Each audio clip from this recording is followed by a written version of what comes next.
Joining me now is Congressman Alan Grayson, Democrat of Florida. Thank you for being here. Thank you. Congressman, does the president have the Tea Party on the ropes?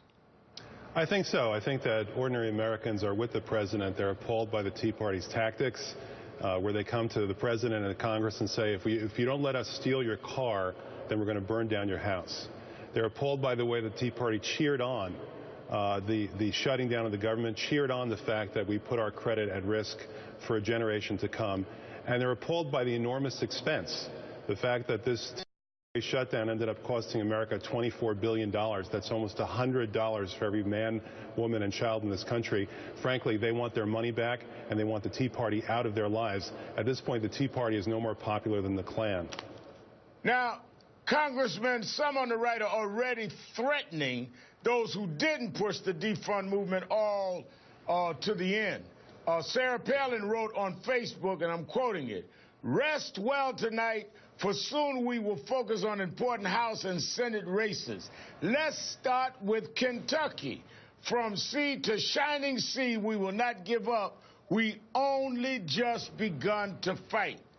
From sea to shining sea, Congressman, what will happen if the right launches a Tea Party primary fights all over the country?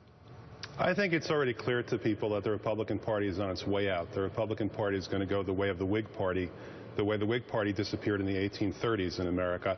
And the reason is simple. They simply won't do anything useful for ordinary people, whether the issue is jobs or housing or health care or transportation, whatever the issue might be, they got nothing. And it's not our fault, but they've got nothing.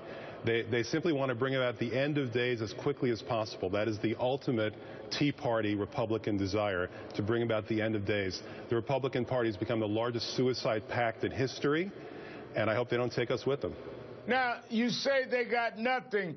The president says that the fever is broken. Has the fever been broken?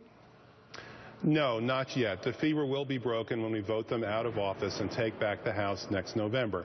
But in the meantime, we have to protect ourselves, and we have to protect ourselves specifically from their destruction, their desire for destruction that keeps welling up over and over again. Now, I've introduced a simple two-page bill, H.R. 3213, called the Fiscal Sanity Act. It funds the government for the rest of the year.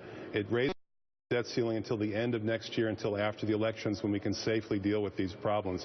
And I'm hoping that people will flock to it. We've had almost 20,000 people come to our website, endthelunacy.com, because they want to end the lunacy. They feel the same way that the president does. They're tired of this. They want their needs met. They want Congress to listen to them and not get sucked into these artificial crises that drag us lower and lower to the very bottom.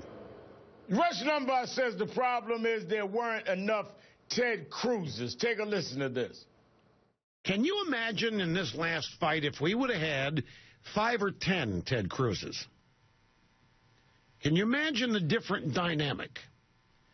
Can you imagine if we had 5 or 10 Ted Cruz's, we'd win a lot of debates. If we had 45 Ted Cruz's in the Senate, we'd come close to winning every vote.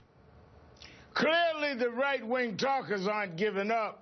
But the poll numbers for the GOP is in the tank. Will the leadership of the GOP keep listening to these talkers? Listen, Boehner has to go. Boehner dragged this country with his Tea Party allies through the mud for 2.5 weeks, completely unnecessarily. There was no purpose to this whatsoever. The bill we voted on late last night is the same bill that we could have voted on 2 weeks ago, 2 months ago, 2 years ago. And the fact is that John Boehner has become a short-order cook for the far-right wing. Would you like some French fries or cheese with that? That's what he does. He takes whatever they want and he lays it out there as if that's the right thing to do. And another thing about him is that for 9 times before this week, before this month, he stepped back from the abyss and he let Democrats do the responsible thing, which is to keep the government running and to pass bills that needed to be billed. And this time he did not. And in doing so, he became useless. At this point, Dr. Jekyll has become Mr. Hyde. He has to go. Everyone who's willing to cater to the Tea Party has to go so that finally get the government they deserve.